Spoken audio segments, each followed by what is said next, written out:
사람에게 이렇게 인사해 주시겠어요? 당신은 세상의 소금과 빛입니다. 할렐루야. 우리 그 마음으로요 스스로도 축복했으면 좋겠습니다. 저를 따라해 주시겠어요? 하나님은 나를 사랑하십니다. 하나님은 나를 사랑하십니다. 나는 그 사랑을 신뢰합니다. 나는 세상의 소금과 빛으로 살아갈 것입니다. 나는 절대로 이전과 같지 않을 것입니다. 아멘. 저는 오늘 상처는 나를 쓰러뜨릴 수 없고 성공도 나를 일으킬 수 없다 라는 약간 독특한 주제를 가지고 여러분과 로마서의 말씀을 나누고자 합니다. 여러분, 아울리치의 본질은 무엇일까요? 아울리치란 어떤 것일까요? 아울리치가 무엇인지 그 본질을 탐구하기 위해 여러분에게 이런 질문을 던지고 싶어요. 크리스천 청년에게 아울리치와 섬김 사이에 어떤 차이가 있을까요? 비슷해 보이잖아요. 교회에서 교회를 섬기는 발렌티어 워크도 굉장히 중요한 거고, 발렌티어는 라틴어 이제 지원하다, 내가 자원하다, 자유의지라는 뜻에서 왔고요. 아울리치는 원래 리치아웃에서 왔어요. 어떤 차이가 있는지를 보면 똑같은 점이 있어요. 아울리치와 교회 안에서 하는 섬김 둘 다 하나님의 나라에 꼭 필요하고 하나님께서 기뻐하시고 좋아하시는 일이라는 거예요. 그런데 아울리치와 섬김이 조금 다른 게 있습니다. 섬김은 뭐냐면 교회가 먼저 도움이 필요하다고 알려주는 거예요. 그래서 이런 도움이 필요합니다. 여러분 좀 지원해 주세요. 우리 교회에 교사가 필요합니다. 우리 교회에 음향팀이 필요합니다. 우리 교회에 영상팀이, 자막팀이, 찬양팀이 필요합니다. 그래서 콜링을 해서 신청을 받고 이제 인터뷰를 해서 같이 섬길 수 있도록 하는 거예요. 근데 아울리치는 똑같이 신청을 받는 것 같지만 목회자 입장에서는 어떤 게 있냐면 지역교회가 우리한테 먼저 요청하는 경우가 별로 없어요. 선교지가 우리한테 먼저 요청하는 게 아니에요. 우리가 선교지에 전화를 합니다. 혹시 무슨 저희가 가서 도울 일 없을까요? 지역교회에 전화합니다. 목사님 오랜만입니다. 목사님 저희가 거기 가면 혹시 조금 도움이 될 수 있는 방법이 없을까요? 그러니까 도움이 있습니다라는 요청을 기다리지 않고 도움이 필요한 사람을 찾기 시작하는 데서 아울리치가 시작되는 것이에요. 그래서 아울리치를 준비할 때는 섬기는 것과 조금 다르게 두 가지가 꼭 필요합니다. 그게 뭐냐면 도움이 필요한 사람이 누군지를 계속 찾아야 됩니다. 그래서 여러분이 만약에 아울리치를 간다면 내가 누구를 도와야 될까? 이거를 계속 생각해야 되는 겁니다. 섬기는 일이 고정되어서 존재한다기보다는 필요한 일이 있으면 그냥 해야 됩니다. 그래서 아울리치 가서 제일 이렇게 조금 바꿔야 되는 생각이 있다면 이런 겁니다. 난 식당팀이니까 캐리어를 나르진 않을 거야. 이런 생각하지 않는 거죠. 난 마을잔치팀이니까 어린이 사역은 어린이 사역에서 하라고 할 거야. 이런 거 아니에요. 그냥 필요하면 보이는 사람이 하는 적극적인 마음이 필요합니다. 교회에선 그런 일이 잘 없거든요. 음향팀이 갑자기 영상팀 가서 영상팀 도와줄게 이런 일이 잘 없어요. 계속 루틴하게 돌아가는 거죠. 어떤 순이 어려워도 갑자기 옆에 마을 순장이 와가지고 우리 순모임 같이 할까요? 이상한 거예요. 근데 아울리치에서는 서로 도우면서 누가 도움이 필요한지 생각해 보는 거고, 슈퍼를 가다가도 할머니가 짐을 들고 들어가면 짐을 들고 있으면 그런 생각을 해야 돼요. 하나님이 저 짐을 들라고 하는 게 아닐까? 이게 아울리치예요. 두 번째 자세는 저 사람에게 진짜 필요한 도움이 무엇일지를 분별할 수 있는 영적인 감각이 필요해요. 이렇게 보면 참 아름다운 거죠. 다른 사람의 도움을 적극적으로 찾는 마음, 그리고 필요한 도움이 무엇인지를 분별하면서 생각하면서 간다는 게 좋은 건데, 사실 이 아름다운 두 가지 법칙은 전제가 있어요. 그게 뭐냐면 보장된 게 없다는 거예요. 교회에서 하는 웬만한 어떤 섬김들은 내가 오늘 해야 될 게 뭐다 이렇게 어느 정도는 알아요. 물론 변수가 많지만 어느 정도는 알 수 있는데 매주 변수면 그건 잘못된 거죠. 뭔가 목회자나 이렇게 커뮤니케이션 라인에 문제가 있는 건데, 아울리치를 가면 보장된 게 아무것도 없는 거예요. 예를 들어 국내 아울리치 팀 제가 이렇게 얘기해서 죄송합니다. 어린이 사역을 준비했는데 어린이가 아무도 안 올 수가 있습니다. 아멘. 아무도 안 하시지만 어린이가 아무도 안 올 수 있어요.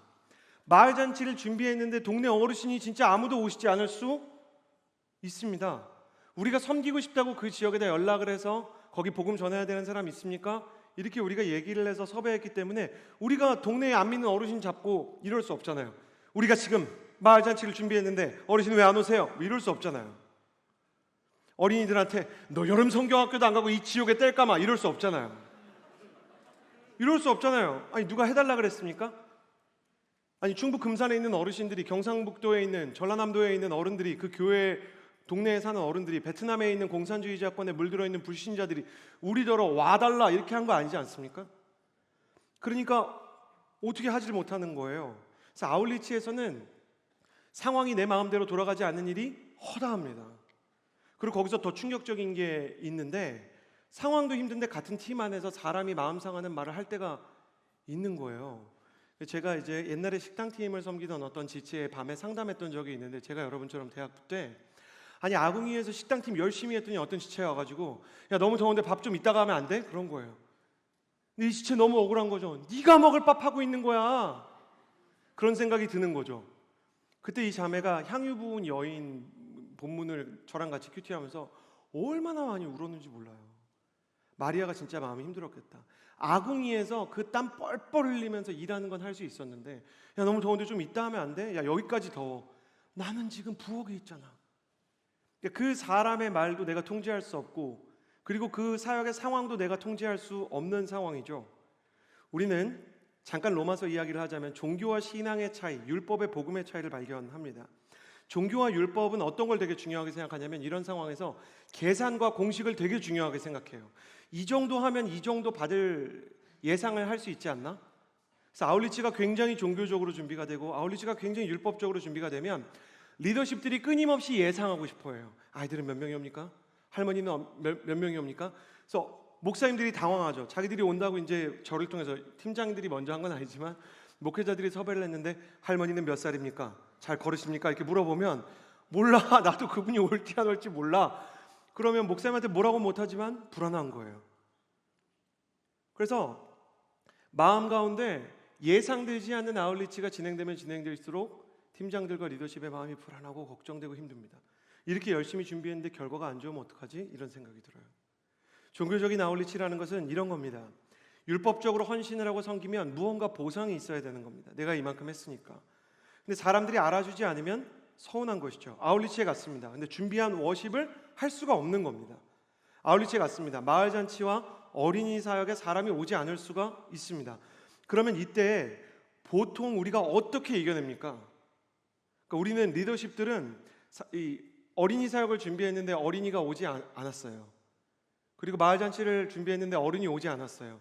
워십을 준비했는데 워십을 할 수 없으면 리더십들은 어떻게 허브에서 전통적으로 이거를 보상을 하냐면, 일단 서로 격려하고 위로하는 거예요. 네가 정말 열심히 한 거 안다. 네가 정말 애쓴 거 안다. 여러분 정말로 교회 안에서 격려와 응원은 정말 좋은 거예요. 많이 하시기를 바랍니다. 그러나 이렇게 생각해 봅시다. 격려와 응원이 없다면, 너무 다른 사역을 섬기느라 본부나 리더십들이 복음의 사역에 매진한 나머지 어린이가 안 와서 어린이 팀이 마음이 너무 어려운데 아무도 응원해 주지 않는다면, 여러분 그럼 우리가 낙심해야 되는 걸까요?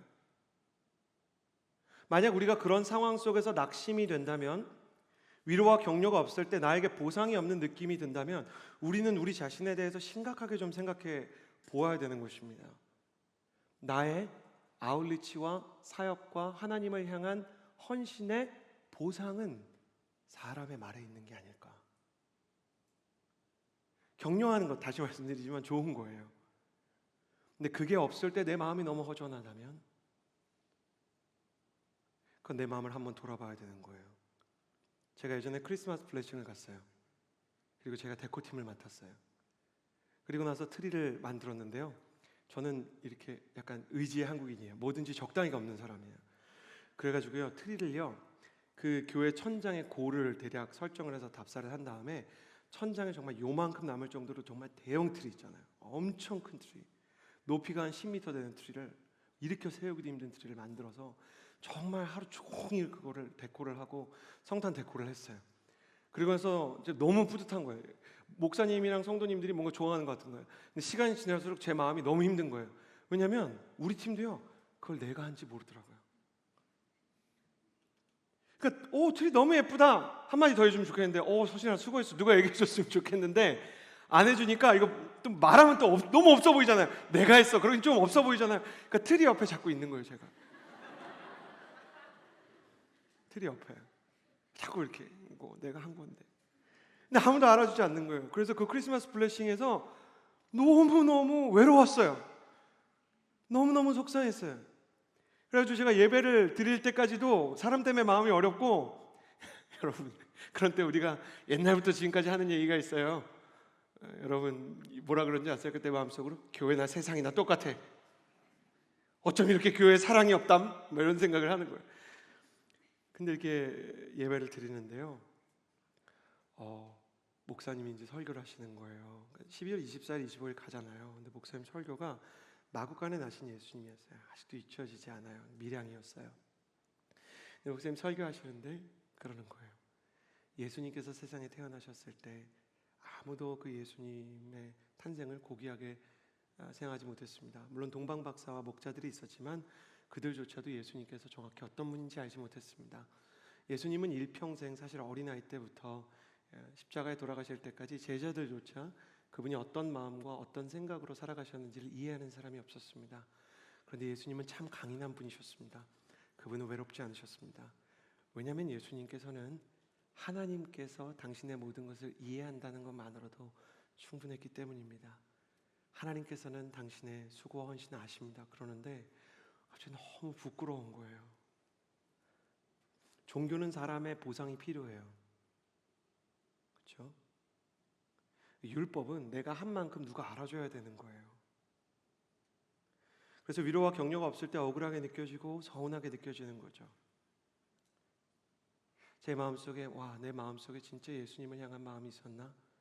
크리스마스 블레싱으로 온 건데 내 마음속엔 크리스마스가 없구나.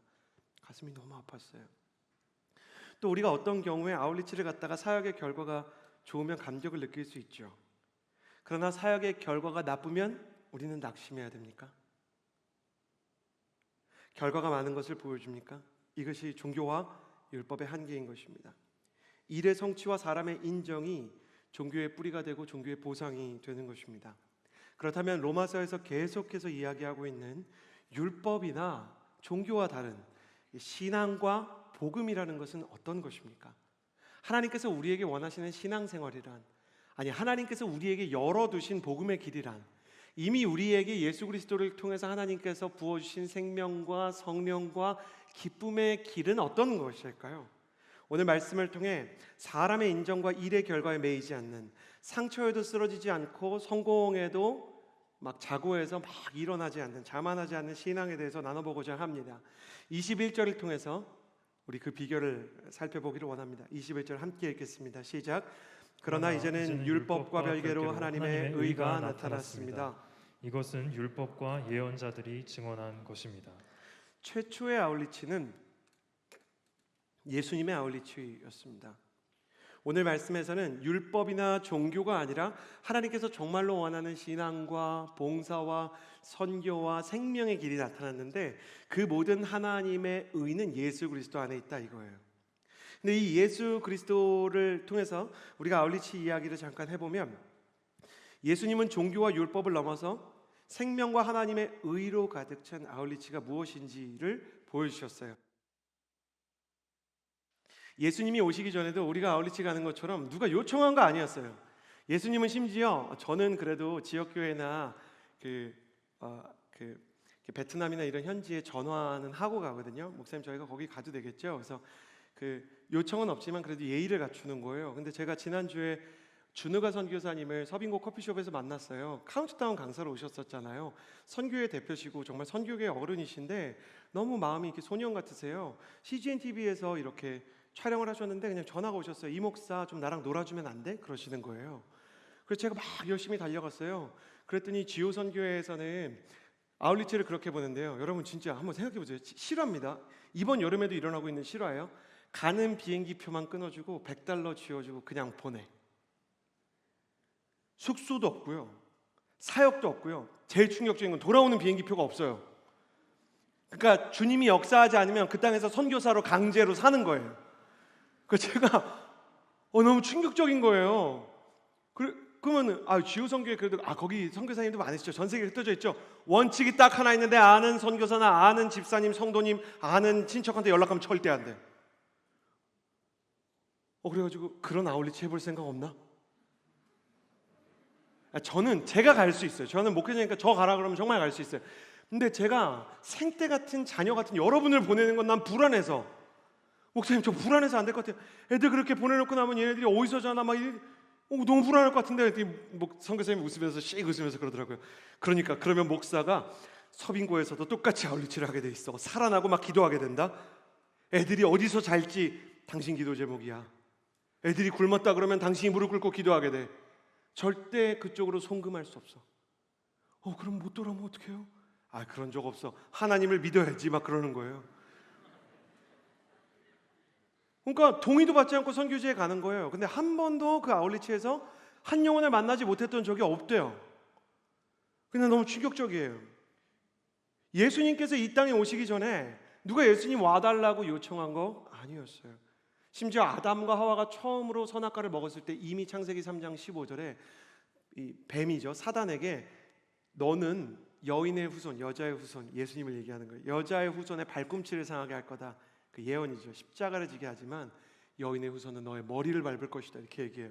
그러니까 예수님의 십자가 아울리치는 이미 창세기 때부터 계획된 거였어요. 그러니까 예수님께서는 그냥 누가 요청한 것도 아니고 초청한 것도 아닌데 그냥 세상에 오셨어요. 그러다 보니까 예수님께서는 아까 제가 어린이 사역에 어린이 안 올 수 있고 마을잔치에 어른 안 올 수 있다 그랬잖아요. 똑같은 일이 일어났어요. 요한복음 1장 11절에 이런 말씀이 있어요. 그분이 자기 땅에 오셨지만 그분의 백성들이 그분을 받아들이지 않았습니다. 이렇게 써 있어요. 그분이 세상 가운데 계셨지만 세상이 그분을 알아보지도 못했고 그분이 자기 땅에 오셨지만 왜 오셨어요? 이렇게 얘기한 거예요. 그럼에도 불구하고 예수님은 33년 동안의 아울리치를 포기하지 않으셨습니다. 나는 예수님이 십자가 진 거 중에, 물론 저는 십자가 근처에도 못 가겠지만 제가 정말 많이 성장해서 순교자의 마음까지 가졌다 그래도 저는 절대 못할 것 같은 거 있어요. 그 십자가 집중해서 기도하면서 지고 있는데 밑에서 막 네가 하나님의 아들이라면 내려와 보라지, 그리고 침 뱉고 막 옷 찢고, 예수님이 십자가 그 그림 보면 그래도 이렇게 반바지 정도는 이렇게 입고 있는 걸로 나오지만 실제로 예수님 하나님의 아들인데 나체로 올라가셨어요. 얼마나 수치스럽습니까? 예수님 올라가는데 네가 진짜 하나님의 아들이라면 막 밑에서 조롱까지. 제가 만에 하나 그럴 일도 없지만 십자가를 질 수 있다 그래도 저면 거기서 일단 잠깐 내려와서 뺨을 한 2대 정도 때리고, 십자가 지는데 정신산란스러우니까 기도하라 그러고, 너 기도하는 건 반드시 기억해서 내가 죽고 나서 올라갈 때 너 지옥에 반드시 데려간다 그러고 얘가 기도하는지 확인하고 다시 올라가서 십자가에 매달릴 것 같아요. 그러니까 저라면 그렇게 몰라주면 힘든 거예요. 여러분, 막달라 마리아가 300데나리온에 향유를 붓는 건 망설이지 않았지만 제자들이 비난하니까 마음이 힘들었어요. 찬양팀 동의하십니까? 찬양하는 건 할만해요. 근데 찬양팀한테 손가락질하면서 저 연주도 똑바로 못하고 키보드도 별로 잘 못 치는 것 같고 노래도 별로 못한대요. 그러면 마음이 힘들지 않습니까? 제가 그렇다는 게 아니라 저를 상처 주는 사람을 생각하지 말고 힘든 거 아닙니까? 예수님한테 계속 그랬어요. 저 갈릴리 사람이 뭐를 알아? 저거 요셉의 아들이고 저놈은 가난하고 배운 것도 없고 바리새파도 아니고 학벌 가지고 무시당하고 예수님의 그 가문에 어떤 힘을 가지고 무시를 당하고 예수님의 외모를 가지고 무시를 당하고 예수님 온갖 무시 다 당했어요. 저 같으면요 중간에 올라갔어요. 아버지 여기는 아닌 것 같습니다. 예수님께서는 포기하지 않으셨어요. 왜 그런가? 당연한 거죠. 예수 그리스도 안에는요 하나님과 동일한 무한한 사랑이 있는 거예요. 너무 사랑해서 그 사람의 곁을 떠날 수가 없는 거죠. 벌써 9살 난 제 아들이 저한테 그럽니다. 저한테 뭐가 서운한 거예요. 제가 게임을 안 시켜주면, 핸드폰 게임을. 근데 제가 이제 게임을 안 시켜줘서 서운한 거 알지만 비가 막 와요. 그럼 제가 학교 앞으로 가거나 축구 교실 앞으로 가거나 해요. 그럼 이 아이가 뭐라 하는지 아세요? 누가 오라 그랬어? 조금 있으면 그러겠죠. 나갔으면 책임을 져야 될 거 아니야. 뭐 그러겠죠. 난 내가 그런 말을 들을 줄 몰랐어요. 근데요 하나님이 정확하신 분이세요. 제가 옛날에 엄마가 장난감 안 사주는데 초등학교에 엄마가 저를 위해서 우산을 가지고 오면 엄마한테 누가 오라 그랬어? 막 초등학교 때 그랬어요. 비 맞는다고 안 죽어? 여러분 말 조심하셔야 돼요. 여러분이 했던 그 말 그대로 듣게 될 거예요. 근데 그 얘기를 하는데 상처가 되는 게 아니라 이 아이를 향한 긍휼한 마음이 드는 거예요. 그게 부모의 마음이죠. 그래 게임을 못해서 많이 서운했구나. 나중에 이 말을 한 걸 얘가 후회를 하면 어떡하나. 그래 아빠가 그냥 널 좋아하니까 데리러 온 걸로 하자. 아빠가 나 좋아하니까 데리러 온 거야. 알았지? 내가 시킨 거 아니야? 알았어. 아빠 차 타고 지하 주차장에 있으니까 같이 가자. 그리고 이렇게 가는데 아이들은 또 순진하잖아요. 그 지하 주차장에 우리 집에 도착하면 내가 갑자기 손을 이렇게 잡아요. 그런 거예요. 예수 그리스도의 무한한 사랑에 의해 사람들이 이끌리는 것이 복음서의 삶이었어요. 바울은 훗날 예수님의 이 마음에 대해서 이렇게 고백합니다. 고린도후서 5장 14절에 그리스도의 사랑이 우리를 강권하시는도다. 여기서 강권하다라는 말은 헬라어로 쉬네코라는 단어예요. 쉬네코는 확 사로잡힌 거예요. 거대한 손이 나를 이렇게 체스 말을 움직이는 것처럼 나를 붙잡으시는 거예요. 그래서 NASV 성경에서는 이 강권하시는도다가 His love controls me. 그러니까 그분의 사랑이 나를 컨트롤한다 그랬어요. 나를 움직인다 그랬어요. 움직이지 않고는 견딜 수 없다. 사로잡히거나 단단하게 붙들리다, 이런 의미예요. 하나님의 사랑이 사도 바울 안에 가득 차서 그 사랑을 벗어나서는 무엇도 생각할 수 없고 그 사랑에 항복하지 않고는 견딜 수 없는 상태가 되어버린 거예요. 아울리치의 핵심은 여기에 달려있어요. 성공과 실패가 여기에 달려있어요. 그리스도의 사랑이 내 안에 강권하는가 강권하지 않는가. 이 여름 나는 축복합니다. 여러분이 아울리치를 떠나든 아니면 여러분이 여기서 예배를 드리든 여러분의 아울리치와 예배 가운데 그리스도의 사랑에 의해 강권되는 것이 무엇인지 하루라도 경험할 수 있는 여름이 이 여름이 되기를 주님의 이름으로 축복합니다. 내 생각을 전하는 것도 아니고 내 마음으로 섬기는 것도 아니고 내 힘으로 성취하는 것도 아니고 그 사랑이 내 안에 가득 차고 흘러넘치고 나를 사로잡고 심지어 나를 다스리는 것이죠. 그분의 사랑 때문에 움직이는 거예요. 할머니가 아무도 안 왔어요. 근데 마을잔치 팀장님이 가만히 보니까 어떤 할머니 하나가 아무런 기대 없는 표정으로 한 명이 뚜벅뚜벅 오는데 그 할머니 한 명을 위해서 팀장이 갑자기 뜨거운 눈물이 나면서 우리 준비한 모든 걸 저 할머니 한 명한테 쏟아 넣자. 그러고 막 시작하는 거예요. 저는 그런 아울리치를 많이 해봤어요. 마을잔치를 했는데 할머니가 한 2분, 3분밖에 안 와요. 그리고 계속 부채춤 하고 있고 무언극 하는데 계속 얘기하세요. 그러니까 할머니들은 약간 죄송합니다. 다 그런 건 아닌데 어떤 할머니들은 약간 눈치가 없으시잖아요. 수건은 언제 준디야 하고 있는데 아니 나는 수건 받으러 왔는데 언제 준디야 계속 물어보시고 그래도 우리는 꿋꿋해요. 예수 그리스도의 무언극 왜 말을 하뇨? 힘들어? 막 물어보고 그러면 무언극 하는 친구들이 처음에 웃어요. 그러다가 울어요. 그 밤이 되면 할머니가 그런 얘기를 했던 게 웃기다가 우는 거예요. 그 할머니가 얼마나 영문을 모르면 저럴까. 하나님 나중에는 알게 해주세요. 나중에 예수님 마음을 알게 해주세요. 그 예수님의 마음이 그 사람을 회복시키는 거예요. 여러분 사람이 격려하고 축복해주고 위로해주는 건 좋은 거예요. 또 이 설교를 듣고 위로는 종교야, 격려는 종교야, 안 해줄 테다, 강하게 키울 거야, 여기는 영적인 정글 허브 막 이런 거 하시면 안 됩니다. 격려해주세요. 축복해주세요. 그러나 본질적인 건 격려하고 축복하면서 야 그래도 우리가 하나님의 마음으로 할 수 있는 게 있지 않을까? 하나님이 아무도 안 보내주셨지만 우리가 한번 찾아가 볼까? 옛날에 마을잔치를 했는데 아무도 안 오니까 이 기획하는 형 하나가 MBTI가 이제 ENTP 이런 사람들은 막 아이디어를 어떻게든 떠올려요. 팀을 쪼개가지고 경로당으로 찾아가고 길거리로 찾아가고 막 지금 제가 권장하는 거 아닙니다. 성령님이 그때 이제 도와주셨단 말이에요. 열려있는 집 문 열고 들어가서 평상에 눕고 형법상 가택 침입이죠. 할머니 물 한 잔만 주세요. 그리고 이제 누워가지고 근데 갑자기 지혜가 생겨서 모든 팀이 다 흩어져서 전도 전략이 생겼어요. 나이가 많으신 거예요. 대부분 70이 넘으셨어요. 6.25 때 10대셨어요. 그러니까 이들이 이제 아이디어가 생긴 거예요. 할머니 너무 궁금한 게 있는데 6.25 때는 어땠어요? 말도 말어 1시간 지나와요. 거기서 그 얘기를 듣다 보니까 처음에는 전략적으로 한 건데 이분들이 너무 고생하셨구나. 예수님의 마음이 있고 위로해드리려는 마음이 있고 하나님의 사랑이 강권하기 시작하고 이분들의 손을 잡고 눈을 맞추고 하나님의 사랑이 움직이기 시작하는 것이죠. 하나님의 사랑이, 하나님의 마음이 우리의 절대적인 보상이어야 합니다. 하나님께서 주시는 은혜를 사람의 어떤 말과 위로도 사역의 어떤 성취와 기적도 대체할 수 없는 수준에 이르러야 합니다.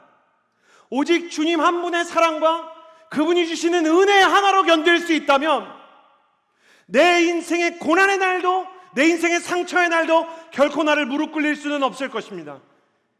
여러 번 주지에서 말하지만 여러분을 축복합니다. 예수 그리스도 한 분만으로 그분의 은혜 하나만으로 만족할 수 있는 하나님의 사람이 되기를 주님의 이름으로 축복합니다. 무화과 나무 잎이 마르고 포도 열매가 없으며 감람나무에 소출이 그치고 논밭에 식물이 없어도 우리의 양떼가 없고 외양간에 송아지가 없다 해도 나는 여호와 하나님으로 기뻐하며 그 구원의 하나님으로 말미암아 기뻐 즐거이 부르리로다. 하박국이 말한 것처럼 여러분의 인생 가운데 하나님 한 분만으로 일어날 수 있는, 하나님 한 분만으로 괜찮을 수 있는 사역이 있게 되기를, 그런 삶이 있게 되기를 주님의 이름으로 축복합니다. 그래서 저는 목표가 있어요. 비전이 있어요. 여러분을 보면 가슴 뛰는 꿈이 있어요. 나는 여러분이 언젠가 허브를 나가서 여러분이 청년이 되고 장년이 되고 노인이 될 때 여러분 옆 사람에게 인사해 주시겠어요? 나는 결국 늙을 것입니다. 한 번 더 인사해 주시겠어요? 너도 결국 늙을 것입니다. 우리는 함께 다 늙어가고 있는 처지예요. 우리는 다 주름이 생길 거예요. 보톡스가 펼 수 없을 거예요. 우리가 어떻게 해도 우리는 죽어요. 그러나 우리가 시간이 흘러서 지금보다 나이가 들었을 때 지금과 같지 않게 되기를 바라요. 조금 더 나이가 들면 봄을 지나 가을이 되면 열매를 맺는 나무처럼 여러분의 인생 가운데 사람의 말이 여러분을 흔들 수 없게 되기를 바라요. 일의 성취에 여러분이 목숨을 거는 것이 아니라 하나님께서 주시는 의미와 하나님의 메시지에 여러분이 움직일 수 있게 되기를 바라는 것입니다. 그렇다면 우리가 어떻게 우리를 사로잡고 다스리는 그 사랑에 조금 더 접근하고 그 사랑을 조금 더 잘 이해할 수 있을까? 물론 사역과 아울리치도 귀한 것이겠죠. 그런데 오늘 말씀을 보면 율법과 별개로 하나님의 의, 예수님의 진정한 사랑이 드러나기 시작했는데 이거는 율법과 예언자들이 증거한 것이래요. 이 말씀을 잘 보세요. 이거 모순이에요. 자, 21절 처음엔 율법과 별개래요. 그죠? 예수님은 율법과 별개래요. 근데 후반부에는 율법과 예언자들이 증거한 거래요. 이거는 모순 같지만 영적인 spiritual paradox, 모순과 어떤 괴리를 통해서 하나님의 더 깊은 진리를 드러내는 하나님의 방식이에요. 자, 율법과 다르다는 건 뭐냐면 종교 아니라는 거예요. 성경을 많이 안다 그래서 이 사람이 진짜 하나님의 음성을 듣는 게 아니라는 거예요. 여러분 이걸 잘 이해하셔야 돼요. 교회를 오래 다녔다 그래서 내가 이 교회에 대해서 잘 안다는 거 아니에요. 여러분 이런 얘기해서 미안합니다. 정말로 진실하게 제 마음속에 아울리치 떠나는 허브에서 열심히 사역하는 우리 대학 청년들에 대한 정죄가 없습니다. 그러나 진실한 의미로 아울리치 많이 가본 사람이 위험합니다. 신앙생활 오래 해본 사람이 더 위험합니다. 먼저 된 자가 나중되고 나중된 자가 먼저 된다는 말씀은 모태신앙인들이 가장 싫어하는 말씀 1위에 항상 뽑히곤 합니다. 그러나 이 말이 정말 진짜일 수 있습니다.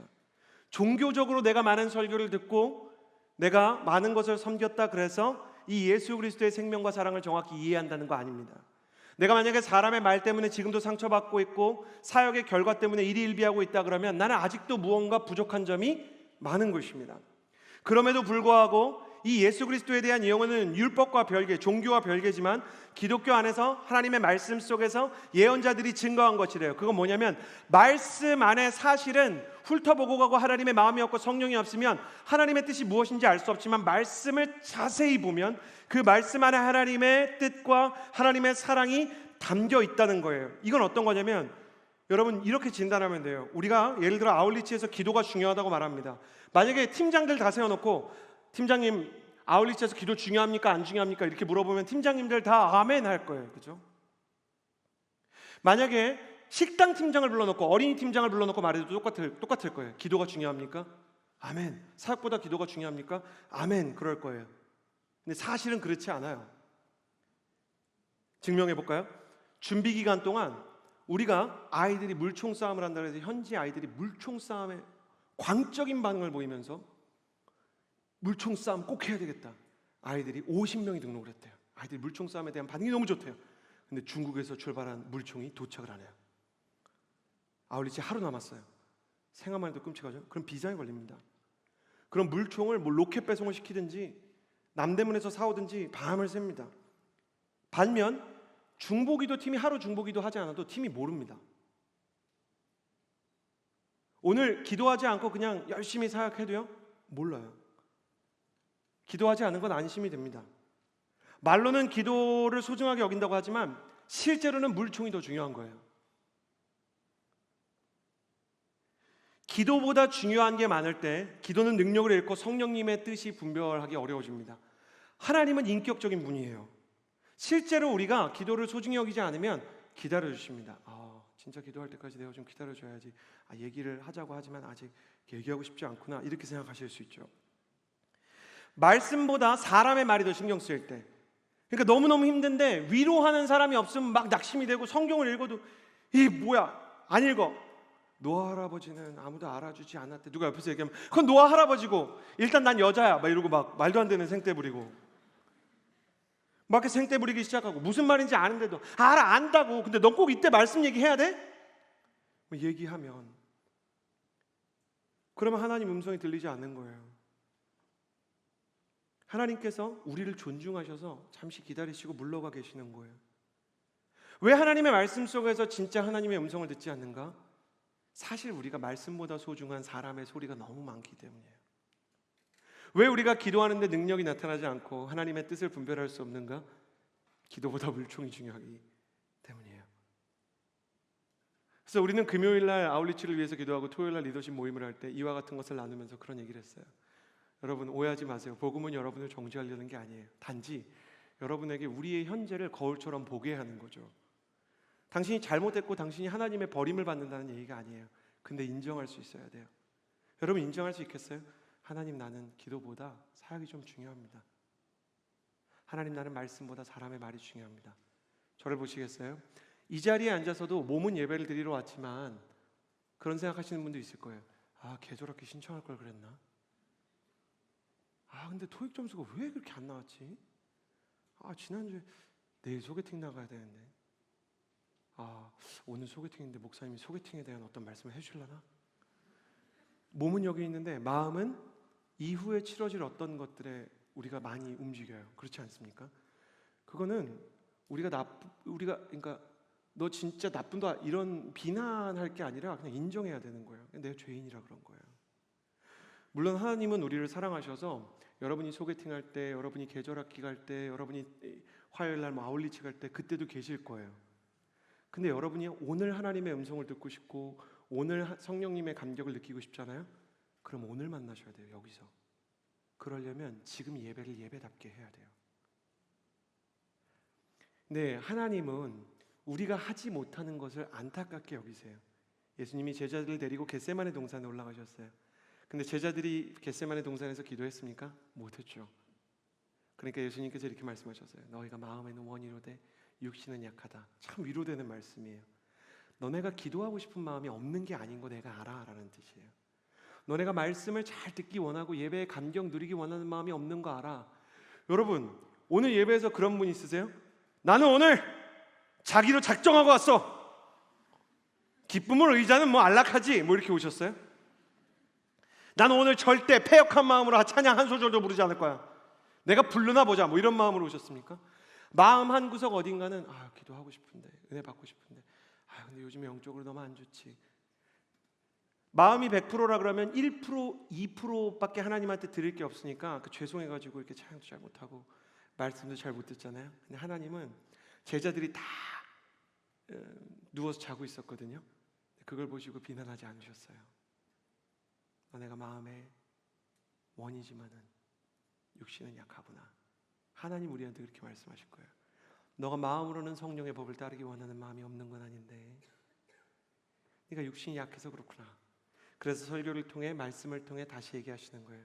근데 이 말씀을 잘 들어보면 너를 향한 나의 마음이 있다. 설교를 들을 때 여러분이 아울리치에서 말씀을 볼 때 저는 진짜 아울리치 갈 때 후배들한테 항상 이렇게 설교를 공항에서 보게 하거나 아니면 이제 그 현지에서 보게 했거든요. 그러면 꼭 그런 애들이 있어요. 아울리치는 꼭 그런 친구 있는 거 아시죠? 형 무슨 말씀인지 솔직히 하나도 모르겠어요. 이런 친구들이 있어요. 근데 남자애들 중에 정말 예쁜 친구들이 있었는데 형이 시키면 그냥 형이 시키니까 하는 애들이 있었어요. 그럼 제가 이렇게 얘기했어요. 그럴 때는 무릎 꿇고 읽어. 그랬어요. 무릎 꿇고 읽는다고 저 잘 읽히는 거 아니거든요. 이렇게 무릎 꿇고 읽어요. 그럼 형 근데 왜 무릎 꿇고 읽어요? 무릎에 이렇게 영적인 있어요? 이렇게 물어봐요. 그게 아니라 하나님한테 그래요. 하나님 제가 할 수 있는 게 없어서 신학생 형한테 물어봐서 무릎이라도 꿇고 있습니다. 뭐라도 좀 알게 해주십시오. 이런 친구가 읽다 나중에 순장이 되고 아울리치 팀장이 돼요. 그럼 그 팀은 다요. 모르면 어떻게 되겠어요? 다 무릎 꿇고 이러더라고요. 무릎 꿇는 게 중요한 건 아니에요. 근데 그냥 하나님의 말씀에 대해서 내가 요만큼만 마음 열기 원해요.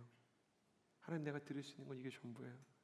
제가 기도할 때 가끔 일어나라 그러잖아요. 일어나는 걸로 내 짧은 기도를 그냥 하나님한테 대신, 하나님 난 그래도 이거라도 할래요, 그러는 거예요. 여러분, 진짜 기도가 중요하지 않습니까? 그럼에도 불구하고 동의하면 우리 아멘 해봅시다. 여러분의 아울리치와 여러분의 인생 가운데 하나님의 기도의 능력이 있게 되기를 주님의 이름으로 축복합니다.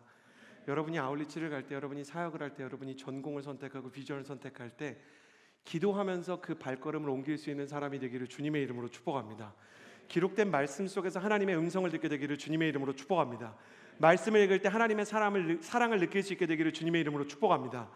자, 그래서요, 이렇게 내 마음속에 그런 마음이 있다면 그렇게 기도하세요. 하나님, 우리 팀에, 우리 허브에 말씀 묵상하고 기도할 수 있는 기회를 많이 주세요. 저는 여러분에게 기회를 많이 만들어 드릴 거예요. 그럼 여러분이 잘 몰라도 그냥 와서 해보는 거예요. 우리는 금요일날 또 더콜링 기도회를 아울리치를 위해서, 인생을 위해서 할 거예요. 그리고 또 말씀 묵상하는 것들을 가을에 좀 깊이 할 계획을 가지고 있어요. 그렇게 하면 이제 종교의 사슬을 벗어나기 시작해요. 그때부터는 사람의 인정이나 어떤 보상 때문이 아니라 하나님을 알고 싶고 그분의 음성을 듣고 싶고 은혜를 사모하기 때문에 모인 사람들의 말씀 묵상과 기도가 있게 되는 거예요. 나는 우리 공동체가 그 갈망에 의해서 움직이게 되기를 바라고요. 예수 그리스도에 대한 그 믿음과 사랑에 의해서 움직이게 되길 바라요. 그때 하나님의 사랑이 우리에게 부어질 거예요. 하나님, 내가 잘하는 건 없지만 이 말씀 속에서 하나님의 마음을 듣기 원합니다. 기도하면서 하나님, 정말 하나님께서 이 팀을 이끌어 주시기를 원합니다. 말씀과 기도가 소중하다는 것을 시간을 통해 증명하십시오. 기도를 잘할 수 없고 묵상을 깊이 할 수 없어도 그냥 기도하자. 팀장들 만약에 본인이 기도할 수 없으면 중보자에게 부탁하십시오. 여러분이 만약에 아울리치를 가는데 내가 기도를 잘 못한다면 기도할 사람을 마치 결혼식에 초청하는 사람처럼 성의 있게 초청하십시오. 저도 중보기도자를 초청하는데 2주 3주씩 걸렸습니다. 정말 이렇게 기도할 분을 찾아서 누구에게 부탁을 할까 기도를 하고 그 사람을 불렀습니다. 너무 많은 아울리치 팀이 중보기도 팀의 사람을 초청할 때 그 사람이 나한테 서운해할까 봐 부릅니다. 관계 때문에 부릅니다. 그렇게 움직여서는 안 됩니다. 그렇게 불렀으면 지금이라도 그 사람한테 꼭 기도해야 된다 말해줘야 됩니다. 기도하지 않으면 그건 율법이 됩니다. 종교가 됩니다. 아무 능력이 없는 것입니다. 기도의 시간을 잃지 마십시오. 중보기도를 부탁할 때 진짜 기도를 부탁하십시오. 말씀을 묵상할 기회가 있고 시간이 있으면 괴롭고 힘들어도 그 말씀을 여러분의 삶 가운데 두십시오. 나는 여러분의 시간 안에, 여러분의 마음 안에 이미 말씀과 기도에 대한 열망이 있다는 것을 믿습니다. 말씀과 기도의 시간과 기회가 공동체를 통해 여러분에게 주어질 때 끝내 여러분이 그 묵상의 자리에, 기도의 자리에 함께하는 사람이 되기를 주님의 이름으로 축복합니다. 그래서 여러분이 이렇게 말할 수 있게 되기를 바랍니다. 엄마는 나중에 시간이 지나서 엄마가 된 다음에 엄마는 대학부 때 기도를 배웠단다. 아빠는 옛날에 20대 때 기도를 배웠단다. 나는 네가 청년일 때 나와 같이 하나님께서 너에게도 기도하게 해주시기를 바란다. 나는 너의 인생을 통해서 하나님께서 기도를 통해 책임지시는 것을 보게 하기를 원한다. 나는 여러분의 인생에 꼭 이 허브에 있는 동안 기도와 말씀의 능력이 경험되는 역사가 있게 되기를 주님의 이름으로 축복합니다. 그래서 여러분이 이 말씀을, 이 율법과 예언자들이 증거하고 이미 말했던 성경에 기록된 성령의 충만과 예수 그리스도의 복음을 경험하는 사람이 되기를 주님의 이름으로 축복합니다. 이어서 22절에서 26절의 말씀을 함께 읽겠습니다. 시작. 하나님의 의는 예수 그리스도를 믿는 믿음으로 인해 믿는 모든 사람에게 주어집니다. 거기에는 차별이 없습니다. 모든 사람이 죄를 지었으므로 하나님의 영광에 이르지 못합니다. 그러나 그리스도 예수 안에 있는 구속으로 인해 하나님의 은혜로 값없이 의롭다는 인정을 받습니다. 하나님께서는 이 예수를 속죄 제물로 내어 주셨습니다. 의롭게 되는 것은 예수의 피를 믿음으로써 이루어집니다. 이는 하나님께서 오래 참으시는 가운데 과거에 지은 죄를 관과하심으로 그분의 의를 나타내시기 위함입니다. 지금 이때 하나님께서 그분의 의를 나타내신 것은 자신이 의로우시며 또한 예수 믿는 사람들을 의롭다고 인정하시는 분임을 나타내시기 위함입니다. 여러분과 또 나누고 싶은 것은 칭의라는 어려운 단어에 대한 이야기입니다. 칭의, 그럼 어렵죠? 의롭다고 칭했다는 말입니다. 자, 이 말씀을 이해하기 위해서 22절, 23절 말씀에 보면 하나님의 의는 예수 그리스도를 통해서 드러났고 모든 믿는 사람에게 주어진다 그랬는데 차별이 없다고 얘기합니다. 왜 차별이 없는가?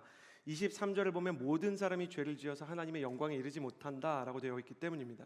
모든 사람이 죄인이라서 하나님에게 가까이 갈 수 없기 때문에 예수 그리스도를 통해서 구원을 주는 게 가장 공정하다는 겁니다. 우리는 율법적인 생각을 갖고 있습니다. 내가 그래도 강호순이나 조두순 같은 연쇄살인범보다는 낫죠, 이렇게 얘기합니다. 율법의 기초는 비교의식에 있습니다. 그러나 복음은 절대의식에 기초를 합니다. 복음은 선명하게 우리에게 모든 사람이 죄를 범했다라고 얘기합니다. 우리는 사실 우리가 죄인이라는 사실을 알지만 자꾸 망각하면서 살아갑니다. 그래서 우리가 했던 말이나 우리의 마음에 어떤 거를 다른 사람에게 들키면 굉장히 곤란해합니다. 우리가 어떤 사람에게 나쁜 말을 했는데 그 말을 누가 전하면 우리는 굉장히 이렇게 진짜 얼마나 죄인이냐면, 우리는 얼마나 위선적이냐면, 내가 그 사람을 실제로 미워하고 그런 말을 한 거를 반성하지 않고 그 말을 전한 사람에 대해서 비난합니다. 저런 말을 어떻게 할 수가 있어? 내 친구인데 비밀 지켜주지 않을 수 있어? 물론 그 친구도 잘못했지만 예수님이 볼 때는 미움과 시기와 분노가 내 마음속에 있는 게 문제인데 나는 그 문제를 지워버립니다. 율법은 내 이야기를 저 사람한테 얘기한, 저 비밀을 지켜주지 않는 저 우정 없는 친구보다 내가 낫다, 그래서 나는 쟤보다 낫다라는 생각을 가지게 합니다. 그러나 복음은 그런 식으로 생각하지 않습니다. 복음은 너네끼리 상대평가하는 거 아무 의미 없고 하나님이 보시기에 괜찮은 게 아니면 괜찮지 않다라고 얘기합니다. 제가 고등학교 2학년 때 반에 47명이 있었는데 제가 41등이었습니다. 제 뒤에 6명이 있었는데 육상부 3명과 제 친구 3명이 있었습니다. 제 친구는 저랑 이제 단짝으로 다니는 친구는 4명이었는데 이 얘기는 안 하려고 그랬는데 제 친구와 저는 스스로를 F4라고 불렀습니다. 그러니까 미친 사람들이었습니다. 정신이 없는 민족이었습니다. 근데 그 F4 중에 F4 중에 그래도 육상부 3명 빼면 그 중에 제가 1등이었습니다. 41등, 42등, 43등, 44등. 근데 41등인 제가 44등인 친구한테 그랬습니다. 너 제발 좀 공부 좀 해라. 너 내일에 대한 생각이 이렇게 없냐? 여러분, 1등, 2등, 3등 하는 친구가 보면 무슨 생각이 들겠습니까? 내가 저 친구보다 잘한다는 게 내가 서울대를 들어갈 때 의미가 있겠습니까? 내가 저 친구보다 잘한다는 게, 우리 옆집 사람보다 잘한다는 게 그게 무슨 의미가 있겠습니까? 하나님의 기준에서 보면 이와 같은 것이죠. 네가 옆 사람과 비교하는 게 무슨 의미가 있냐라는 것입니다. 오스트리아의 영적인 지도자였고 호주에서 정말 영적인 부흥을 일으켰던 헨리 모울이라는 성공회의 주교는 이렇게 말했습니다. 창녀나 사기꾼이나 살인자는 하나님의 영광에 미치지 못한다. 그러나 당신도 마찬가지이다. 물론 사기꾼이나 살인자는 갱도의 가장 밑바닥에 있고 지하 깊숙한 곳에 있고 당신은 높은 산꼭대기에 서 있을지 모르지만 당신이나 그들이나 손으로 별을 잡을 수 없다는 것은 똑같다. 하나님의 영광과 의는 너무 높은 수준이어서 어차피 못 들어가는 거예요. 여러분, 우리 입장에서, 민간인 입장에서 사람을 10명 죽인 연쇄살인마와 20명, 30명 죽인 연쇄살인마가 별 차이 없듯이 하나님 입장에서는 하나님의 기준에 미치지 못하는 모든 사람이 죄인이 되어버리는 것입니다. 하나님의 기준에 한참 미달인 어떤 수를 써서도 돌파가 불가능한 우리를 위해서 예수님께서 형벌을 대신 받으셨습니다. 그리고 예수님께서 십자가에 못 박혀 죽으심으로 하나님께서는 이제 심판이 예수님에게 다 끝났기 때문에 하나님의 공의가, 하나님이 그렇다고 야, 난 사랑의 하나님이니까 야, 다 사기쳐도 돼, 다 사람 죽여도 다 천국 보낼 거야, 이렇게 하면 하나님이 아니니까 그 심판을 예수님에게 주시고 하나님의 모든 심판과 정죄는 예수님에게 쏟으시고 우리에게는 칭의를 주셨습니다. 본래 칭의라는 건 법률 용어로 반대말이 정죄입니다. 정죄는 예수님이 받고 칭의는 우리가 받게 된 겁니다. 칭의, justification이라는 단어는 하나님께서 우리가 정말 의롭다고 여겨주는 겁니다. 근데 제가 이 칭의에 대해서 정말 말하고 싶은 건 허브 공동체에서 많은 청년들이 칭의에 대해서 이해하지 못하고 있습니다. 이 칭의는 복음의 가장 첫 번째 문인데 전혀 이해하지 못합니다. 칭의를 뭘로 이해하냐면 사면이나 용서라고 생각합니다. 그러니까 하나님이 나를 용서해 준 거다. 사면과 용서는 칭의와는 다른 거예요. 칭의도 사면도 법률 용어거든요. 근데 사도 바울은 한 번도 사면이라는 단어를 쓴 적이 없어요. 사면과 용서는 이런 뜻이에요. 마커스 로우는 영적인 지도자인데 이렇게 설명해 줬어요. 사면과 용서는 이런 뜻이에요. 너는 가도 된다. 너의 죄는 면제되었다. 근데 칭의와 용납은 어떤 뜻이냐면 사면은 너는 가면 된다인데 칭의와 용납은 너는 와도 된다. 너는 나의 사랑의 임재에 들어올 자격이 충분하다예요. 허브의 많은 지체들이 사면으로 생각해요. 칭의를. 그래서 이렇게 생각합니다. 예수님이 나를 이렇게 용서해 주신 건 맞지만 제가 너무 많은 피해를 끼쳐서 하나님이 저를 힘들어하실 것 같아요. 예수님께서 저를 너무 이렇게 위해서 수고하신 건 알지만 자꾸 이렇게 용서를 받으니까 하나님이 너무 힘들 것 같아요. 내가 뭐 물티슈냐? 너의 뭐 더러운 걸 닦아주는 역할을 하는 거냐? 막 혼내실 것 같아요. 근데 마커스 로우는 그런 게 아니에요. 저는 어린아이와 같은 믿음을 아이들을 통해서 참 많이 배워요. 제가 제 자식을 얘기하는 건 제 자식이 의롭기 때문이 아니라 어린아이의 믿음을 보여줘요. 연희는 복음이 뭔지를 보여줍니다. 연희가 물컵을 확 깼어요. 진짜 화가 날 때가 있어요. 왜냐하면 저는 스타벅스에서 그 도시에서만 파는 컵 있는 거 아시죠? 시드니에선 시드니 컵 팔고 LA에서 캘리포니아에선 캘리포니아 컵 파는데 그거를 사왔는데 그 컵을 꼭 깨요. 안 팔아요, 서울에서. 그거 모으는데 깨요. 사면과 용서는 이런 거예요. 아주 이제 약간 율법에서 조금 복음 쪽으로 오긴 한 거지만, 연희야, 아빠가 너를 때리진 않을 거야. 이게 사면이에요. 연희는 저한테 복음을 가르쳐요. 연주인 안 그러거든요. 역시 첫째 아들이에요. 탕자의 두 아들처럼 첫째 아들은 그것만으로도 감사, 이런 느낌인데 둘째는 그렇지 않아요. 그거는 아니다. 예수님 믿는 사람이 그 정도로 안 되지 않냐, 이런 느낌으로 저를 봐요. 그리고 어떻게 하냐면 이렇게 합니다. 이렇게 막 미쳐버릴 것 같은 거예요. 막 이렇게 무슨 뜻인지 알겠는 거예요. 내가 일부러 깬 거 아니고, 일부러 깼다 그러더라도 내가 당신의 자녀인데, 이렇게. 그러면 하나님이 뭐라고 말하라고 제 안에 말씀하시냐면, 연희야, 아빠가 너를 안아줄게. 오늘은 아빠가 재워줄게. 이게 칭의입니다. 그러니까 하나님이 알려주기 원하는 건 이런 게 아니에요. 너 때문에 십자가 졌어, 아팠어, 막 이런 게 아니에요. 예수님께서 십자가를 통해서 보여주고 하나님이 보여주시는 거는, 예수님께서 대가를 치르셔서 너가 잘못이 없는 사람처럼 진짜 생각하는 거예요. 내 예쁜 자녀가 되는 거죠. 그냥 너무너무 사랑하는 자녀인 거예요. 이런 것에 대해서 칼빈대에서 심리학을 가르치는 웨인 주시는 성경적 자존감의 4가지 단계에 대해서 얘기했거든요. 정말 도움이 됩니다. 첫 번째는 적절한 긍정이에요. 건강한 자신감이에요. 예배 드릴 때 정말 이렇게 은혜가 있고 막 이렇게 찬양할 때 막 힘이 있고 영적인 담대함이 있는 거죠. 그러니까 은혜 충만한 상태. 그리고 적절한 부정이 있어요. 건강한 겸손인데, 하나님, 제가 죄인이에요. 하나님의 은혜를 구해요. 근데 문제는 뒤틀린 긍정과 뒤틀린 부정이 있어요. 뒤틀린 긍정은 긍정적이에요. 스스로에 대해서 자만한 거죠. 아나무인같이 하나님과 사람을 막 무시하는 오만함이에요. 그래서 아울리치를 가면 이렇게 되는 거예요. 내가 어린이 사역 진짜 열심히 준비했지. 우리는 팀 모임을 일주일에 5번씩 했어. 뭐 이런 게 있는 거예요. 그리고 세상을 살아갈 때 능력과 외모와 학벌에 기초해서 막 자만하는 거예요. 물론 학력과 외모와 능력도 사역의 준비도 비전과 선교의 귀한 재료로 쓰일 수 있지만, 하나님의 능력의 근거가 될 수는 없는 거예요.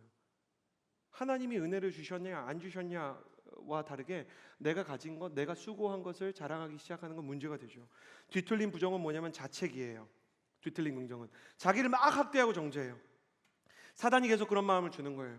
네가 구원은 받았을지 몰라. 근데 하나님도 너는 싫을걸? 너무한 거 아니냐? 너 스스로 볼 때도 네 문제가 심각하잖아. 내가 너한테 뭐 물티슈냐? 거짓 영의 속삭임이죠. 자책과 정죄의 거짓말이죠. 칭의는 뭐의 반대말이라고요? 정죄의 반대말이에요. 네가 죄가 없다 수준을 얘기하는 게 아니라 너는 나의 친구다라고 얘기하는 수준이에요. 이 뒤틀린 긍정, 뒤틀린 부정, 자만과 자책은 최종적으로 자기 자신을 평가하는 위치에 자기가 있다는 게 문제예요. 내가 나를 평가하는 이상 문제가 있는데, 내 인생에 대해서 내가 기준이 되고 세상이 기준이 된다는 점에서 자만이나 자책은 사실 똑같은 교만이에요. 교만이라는 동전의 양면이죠. 스탠리 그랜트가 그렇게 얘기했어요. 자, 그렇다면 내가 영적인 고통을 느낄 때 내가 적절한 부정을 하는 것인지 아니면 뒤틀린 부정을 하는 것인지 어떻게 알 수 있는가? 적절한 부정을 가진 사람은 고통 속에서 하나님한테 나가요. 뒤틀린 부정을 가진 사람은 어떠냐면 하나님에게서 멀어지기 시작해요. 그러니까 내가 만약에 하나님에게서 내가 너무 미워서 자존감이 무너지면서 멀어지고 있으면, 그거는 내 마음이 아니라, 기억하세요, 사단이 여러분의 자존감을 박살내는 거예요. 자존감이 무너지면 신앙생활을, 복음을 제대로 받아들일 수 없다는 걸 아니까 막 무너뜨리는 거예요. 내 아픔이 하나님을 가까이 하도록 하는지, 아픔이 하나님을 멀리 하도록 하는지 생각하는 거예요. 그러니까 우리는 이 칭의 앞에서 저스티피케이션 앞에서 하나님께서 나를 연희야 안아줄게 하는 거 앞에서 어린아이같이 이렇게 할 수 있어야 돼. 그게 무엇인가? 우리가 상처를 묵상할수록 우리 인생의 주제는 상처가 됩니다. 근데 우리가 원수를 생각할수록 우리의 영혼의 주도권을 원수가 쥐게 돼요. 그래서 시리아의 교부들은 원수를 사랑하라는 말을 이렇게 가르쳤죠. 원수에게 매이지 마라. 네가 누굴 너무 미워하면 너의 마음은 계속 원수에게 붙들려 있고 너의 생각도 계속 원수에게 붙들려 있고 너의 모든 인생의 감정도 다 상처에 붙들려 있다. 하나님은 거기서 너를 풀어주시기를 원한다. 당신의 주인은 상처가 아닙니다. 당신의 감정의 주인은 원수가 아닙니다. 당신의 인생의 주인은 실패가 아닙니다. 원수가 아니라 구주를 볼 수 있어야 됩니다. 하나님, 연희가 이렇게 하면서 하나님이 너 연희 안아준다 그래 라고 말할 때 하나님께서 저에게도 말하는 게 있었습니다. 연희에게는 저보다 큰 믿음이 있습니다. 뭐가 있냐면 이렇게 하는 순간에 그 아이에게는 그 믿음이 있는 거예요. 그래도 아빠는 나를 사랑하는 사람이 아닙니까? 저를 율법적으로 옥죄는 게 아니라 이게 대단히 큰 용기예요. 저는 이거 10대 지나가면 이거 없어진다고 생각합니다. 그래도 아빠는 나를 사랑하고 안아주지 않습니까? 끝내는 내가 세상에서 제일 예쁘지 않습니까? 그런 믿음이 있는 거예요. 이 아이에게는 정말 말도 안 되는 큰 생각이 있어요. 내가 우리 아빠한테 세상에서 제일 예쁘다 막 이런 게 있어요. 그러니까 막 이렇게 하는 거예요. 그게 믿음이에요. 하나님은 그래도 나를 사랑한다. 십자가를 지기까지 나를 사랑한다. 십자가 진 것을 후회하지 않으신다. 십자가를 기꺼이 질 정도로 고통스러웠지만 다시 하나님께서 세상에 와도 나를 위해서 올 정도로 하나님이 나를 사랑하기 때문에 로마서 8장 가운데 가면 이런 얘기를 합니다. 사망이나 생명이나 천사나 권세자들이나 높음이나 기쁨이나 다른 어떤 피조물이라도 우리 구주 예수 그리스도 안에 있는 하나님의 사랑에서 끊을 수 없다라고 얘기합니다. 하나님의 사랑으로부터 여러분을 괴리시킬 수 있는 것도 없고 하나님의 복음과 은혜로부터 여러분을 멀리하게 할 수 있는 것이 없습니다. 하나님은 끝까지 당신을 사랑하시고 끝까지 당신을 품어주시고 우리가 이렇게 할 때 언제나 달려와서 우리를 안아주십니다. 우리가 원수를 묵상하면 우리 인생의 주제가 원수가 되지만 우리가 하나님의 사랑을 묵상하면 우리 인생의 주제는 하나님의 사랑이 됩니다. 우리가 상처를 묵상하면 상처가 우리의 인생을 주관하지만 우리가 복음을 생각하면 생각할수록 우리의 영혼의 주도권을 주님께서 붙잡아 주시고 복음이 붙잡아 주는 것입니다. 나는 이 예배를 통해서 여러분이 어떤 사람인지를 내려놓게 되기를 바랍니다. 나는 이런 사람이지만 그럼에도 불구하고 제가 목회자로서 성경의 진리에 따라서 여러분에게 선포합니다. 하나님은 여러분을 사랑하기로 작정하신 줄을 믿습니다. 아멘 하십시오. 하나님은 여러분을 포기하지 않기로 작정하신 줄을 믿습니다. 어젯밤에 여러분이 돌이킬 수 없는 죄를 지었습니까? 문제가 있습니까? 심지어 여러분이 마약 중독자입니까? 문란한 성관계를 했습니까? 그래도 하나님은 여러분에게 예수 그리스도의 십자가와 사랑을 부어주시기를 원하십니다. 여러분을 미워하지 않으십니다. 여러분을 초청하십니다. 그 모습 그대로 손을 펼치라 말씀하십니다. 하나님은 당신을 거절하지 않으십니다. 그리고 안아주기를 원하십니다. 저와 여러분은 하나님의 아들로 딸로 삼아주기 원하셨고 예수 전도단의 찬양처럼 날 자녀라 하시는 줄을 믿습니다. 그의 보좌 앞으로 담대히 나가는 예배가 허브의 예배가 되기를 주님의 이름으로 축복합니다. 나는 여러분이 은혜의 보좌 앞으로 담대히 나가게 되기를 원합니다. 그것이 칭의요, 그 칭의만이 우리를 온전한 자존감 가운데로 이끕니다. 사람이 좀 뭐라고 해도 이 자존감은 무너지지 않습니다. 하나님의 말씀이 사람의 말보다 더 강력하기 때문입니다. 사람이 나를 좀 미워하고 깎아내려도 상황에 실패가 있어도 나는 낙심하지 않습니다. 나를 향한 하나님의 뜻과 계획과 비전이 사라지지 않았기 때문입니다. 하나님의 뜻과 하나님의 사랑에 붙들려 상처에도 쓰러지지 않고 성취에도 흔들리지 않는 인생이 되기를 주님의 이름으로 축복합니다. 이것이 바로 칭의, 저스티피케이션의 능력입니다. 나는 여러분이 칭의를 온전히 경험하게 되기를 바랍니다.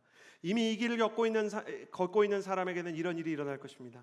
27절에서 29절의 말씀을 같이 한번 읽어보겠습니다. 27절에서 29절입니다. 함께 읽겠습니다. 시작. 그렇다면 자랑할 것이 어디에 있습니까? 전혀 없습니다. 어떤 법으로입니까? 행위로입니까? 아닙니다. 오직 믿음의 법으로입니다. 우리는 사람이 율법의 행위와 상관없이 믿음으로 의롭다는 인정을 받는다고 생각합니다. 어떤 사람이 진짜 칭의를 경험했고 어떤 사람이 진짜 하나님의 사랑을 경험하기 시작하면 증거가 있어요. 이 사람이 하나님을 믿는 사람이다. 내가 진짜 믿는다. 저는 여러분에게 이렇게 하라고 율법적으로 얘기하는 게 아니라 내가 믿음이 있는지 한번 구해보라는 거예요. 그렇지 않으면 우리 진짜 기도해야 돼요. 만약에 나한테 이 칭의에 대한 믿음이 있잖아요. 예수님이 하신 일에 대한 연희가 손을 뻗는 이 마음이 있잖아요. 그럼 우리가 믿음 있고 하나님이 우리를 안아주실 텐데 내게 믿음이 있다면 자랑이 사라지기 시작해요. 제가 이번 주 화요일에 우리 양재원 누리교육자에서 마리아 행정과 권사회를 여성 사역을 섬기시는 김정희 목사님이랑 이렇게 식사를 했어요. 교육자들이 다 모였는데 같은 테이블에 앉은 거죠. 식사를 하는데 마리아 행전에 대해서 얘기를 하시는데 얘기가 숫제 이런 식이에요. 우리가 기도를 하고 있었는데 하나님께서 주제를 주셨는데 어머나 너무 신기하게 하나님께서 이 주제를 맞춰 주셔요. 안 맞으면 우리가 다시 기도를 해요. 이 하나님의 나라라는 주제를 하나님이 우리한테 주셨어요. 마리아 행전에 참 은혜가 있는 것 같아요. 우리가 얘기하니까 하나님께서 어머님들의 마음을 열어주셔서 너무 감사하죠. 그러니까 사역에 대한 긍정적인 피드백이 있는데 가만히 들어보니까 이분이 말을 할 때 주어가 다 하나님이에요. 목사님도 아니고 우리 마리아 행전이 그런 게 없어요. 저라면 저 자신을 칭찬하진 않겠어요. 제가 잘했어요 이렇게 나눴는데 팀장 여러분 가만히 보세요. 우리 허브에도 이런 문화들이 많이 있죠. 우리 어린이 팀이 너무 훌륭해서, 우리 중보기도 팀이 너무 훌륭해서. 그래서 주어를 보면 그 사역을 하는 팀이에요. 이 순장이 너무 훌륭해서. 가만히 보면 두 가지 마음이 있어요. 내가 저 사람을 사랑하고 격려하는 걸 표현하고 싶은 거예요. 그리고 그 사람이 이걸 통해서 힘을 얻기를 바라죠. 선한 마음이에요. 그건 나쁜 게 아니에요. 그런데 잘 보면 내가 나를 자랑하지 않아도 하나님께서 이 사역의 주인이라는 것이 무의식 속에 빠져 있는 거예요. 제가 이 얘기를 들으면 들을수록 점점 좋은 쪽으로 거룩하게 마음이 불편한 거예요. 그래서 제가 말씀드렸어요. 목사님, 가만히 보니까 목사님이 주어가 다 하나님이세요. 저희 예전에 이렇게 저한테 영적인 도움을 주셨던 분들이 사람이 영적으로 진짜 하나님을 주님으로 섬기면 주어가 하나님이 된다 그랬는데 목사님이 진짜 그런 것 같으니까 이분이 진짜인 게 찐인 게 이렇게 얘기하는 거예요. 어머나 내가 그렇게 얘기했어요? 어머 나는 몰랐는데 그게 더 얄미워. 그러니까 그분이 너무 충만하니까 그러니까 얄밉다는 게 이제 선한 쪽으로 시기가 나는 거죠. 나도 저랬으면 좋겠다. 그래서 저도 막 얘기하기 시작했어요. 그냥 의도적으로. 이분은 무의식이지만 나는 의도 속에서 하나님께서 우리 허브에 은혜를 주셔서 감사해요. 하나님께서 더콜링에 은혜를 주시는 것 같아서 감사해요. 이렇게 얘기하니까 성령님이 수요일에 제 마음에 은혜를 주시더라고요. 말씀하시더라고요. 명확히 이렇게 말씀하셨어요. 애쓴다. 제가 하나님이 농담하시는 것 같아서 저에게 사랑으로 이렇게 위트를 주시는 것 같아서 그렇게 하나님께 기도했어요. 하나님, 이게 다 저의 진심이 됐으면 좋겠습니다. 고백을 보면요, 그 사역팀의 주인이 누군지를 알 수 있어요. 저는 여러분의 인생도 주어가 하나님이 되는 날이 오게 되기를 주님의 이름으로 축복합니다. 정말 하나님께서 저를 이렇게 해주셨습니다. 하나님께서 우리 팀을 이렇게 이끌어 주셨습니다. 내가 나를 자랑하지 않아도, 우리 팔로워를 자랑하지 않아도, 과시하지 않아도 행복하게 되기를 바랍니다. 두 번째 증거는 29절과 30절입니다. 함께 읽겠습니다. 시작. 하나님이 유대 사람만의 하나님입니까? 이방 사람의 하나님은 아니십니까? 진실로 이방 사람의 하나님도 되십니다. 할례받은 사람도 믿음으로 인해, 또한 할례받지 않은 사람도 믿음으로 인해 의롭다고 인정하실 하나님은 한 분뿐이십니다. 두 번째 믿음의 증거는 뭐냐면 비판이 녹아내리기 시작하는 거예요. 내가 미워하고 판단하던 마음을 내려놓게 돼요. 제가 이번 주에 기도할 시간이 있었는데 끊임없이 제 안에 내면을 보니까 문제가 있더라고요. 그러니까 다른 사람을 생각하고 있더라고요. 그러니까 미워하는 건 아닌데 제가 눈치를 보고 끊임없이 이렇게 예상하고 싶어요. 그래서 목사님 얘기가 진짜 내 얘기 같다. 내가 진짜 약간 그런 생각을 하시는 분들 있죠. 그러니까 목사님 정말 내 얘기하는 것 같다. 목사님이 우리 마음을 아시는 것 같다. 어떻게 나의 실수를, 나의 부족함을 저렇게 잘하실까? 그러니까 내가 그래서 그래요. 제 안에 우리 아울리티 팀장들은 잘하고 있을까? 사역적으로 부족한 건 없을까? 우리 MC들은 행복하게 지냈을까? 그리고 어떤 물품이 부족한 건 없을까? 끊임없이 사람 생각하고 사역 생각해요. 저는 제가 잘하고 있다고 생각했어요. 적절한 사람들에게 지금 적절한 관심을 가지고 있다고 생각했어요. 근데 주님께서는 제 마음에 말씀하시는 거예요. 아들아, 너는 나에게 좀 집중해 줬으면 좋겠다. 그 말씀을 듣는데, 기도하는데 하나님이 나에게 집중하라고 율법적으로 말하는 게 아니라 하나님이 먼저 나에게 집중하고 계셨어요. 마음이 녹아내리기 시작하는 거예요. 제 안에 부끄러운 것들이 드러나는데 이 사람은 어떻고 저 사람은 어떻고 이 목회자는 이렇구나, 저 선교사는 저렇구나 생각했던, 파악하고 해석했던 내 마음이 녹기 시작하는 거예요. 금요일에 기도하면서 토요일에 또 리더십 모임을 하면서 참 많이 기도했는데 아울리치의 원칙을 이야기하고 기도의 자리에 있게 하자고 얘기했지만 거기 있는 사람들에게 정말 어떻게 얘기하면 되게 뜨겁고 되게 선명하게 날 선 것처럼 말했지만 각 팀장들이나 어떤 사람들에 대한 답답함이나 미움은 일절 없었어요. 단지 주님께서 이 팀의 주인이라는 것을 나누고 싶은 자유함이 있는 거예요. 여러분의 마음속에 누군가에 대한 비판이나 해석이 너무 과하지 않습니까? 여러분의 마음에 너무 많은 타인이 있지 않습니까? 혹은 저 사람을 비판하지 않아도 저 사람이 내 인생에 끼치는 영향이 너무 많아서 내 삶에 너무 많은 타인이 나를 정죄하고 판단하는 것이 부담스러워서 내가 하나님을 똑바로 바라보지 못하는 타인의 시선의 감옥에 갇혀 있는 것은 아닙니까? 주님을 향한 구별된 중심이 있으면, 믿음이 있으면 봄바람처럼 사람에 대한 비판과 판단의 얼음장벽은 녹아내릴 거예요. 그러니까 누군가를 비판하게 될 때는 비판하는 것 자체, 비판 안 하게 해주세요 이게 아니라, 주님, 내가 비판하지 않고 하나님께서 저 사람을 알아서 잘 다루시도록 나는 주님과의 관계에 더 많은 마음을 쏟을 수 있도록 도와주십시오. 그것이 믿음이에요. 믿음이 있으면 비판은 녹아내릴 거예요. 반대로 믿음이 없으면 감기가 걸리면 기침이 나는 것처럼 비판이 찾아올 거예요. 여러분은 어떻습니까? 또 31절에 읽습니다. 31절 마지막 절입니다. 함께 읽겠습니다. 시작. 그러면 우리가 믿음으로 말미암아 율법을 파괴합니까?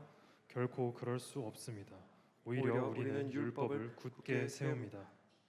정말 믿음이 있다면 믿음의 증거는 방종의 힘을 잃기 시작합니다. 바울은 우리가 믿음이 있는 사람들이 하나님이 나를 의롭게 하신 거니까 막 살고 악하게 살아가기로 작정하지 않겠냐라고 말합니다. 물론 칭의라는 거는 실제로 거룩해지는, 실제로 이렇게 선한 일을 하게 되는 성화랑은 다릅니다. 칭의는 하나님이 나를 안아준 겁니다. 연희를 안아준 겁니다. 근데 연희가 어른이 됐다는 말을 의미하는 건 아닙니다. 칭의는 의롭다 여기는 것이지 의로운 게 완성된 건 아닙니다. 존 스토트는 칭의는 새로운 신분이며 중생은 새로운 마음이며 칭의와 중생은 똑같지 않지만 함께 일어난다. 그러니까 중생은 하나님의 마음을 느끼기 시작하는 거죠. 우리가 하나님의 품에 안길 때 하나님의 마음도 우리에게 느껴지는 게 중생입니다. 근데 칭의는 성화의 시작일 뿐이지 성화의 완성이 아닙니다. 성화는 한순간에 되지 않습니다. 우리는 실제로 예수님을 믿었다 그래서 갑자기 비난하는 거, 다 큰 거, 미움이 다 사라지고 우울이 다 사라지고 공황이 다 날아가는 게 아닙니다. 술 먹던 사람이 성령 충만을 경험했다고 다음 날부터 꼭 술을 끊게 되는 건 아닙니다. 성령 충만했다고 어떤 사람이 꼭 넷플릭스를 다 안 보게 되는 것은 아닙니다. 시간이 걸립니다. 여인이 임신을 하면 아이가 모태에서 9개월 동안 자라듯이 하나님의 생명도 시편 1편의 시냇가에 심은 나무처럼 시절을 쫓아 과실을 맺는다 그랬고, 성령의 열매도 시절을 쫓아 열매를 맺는다고 말한 것입니다.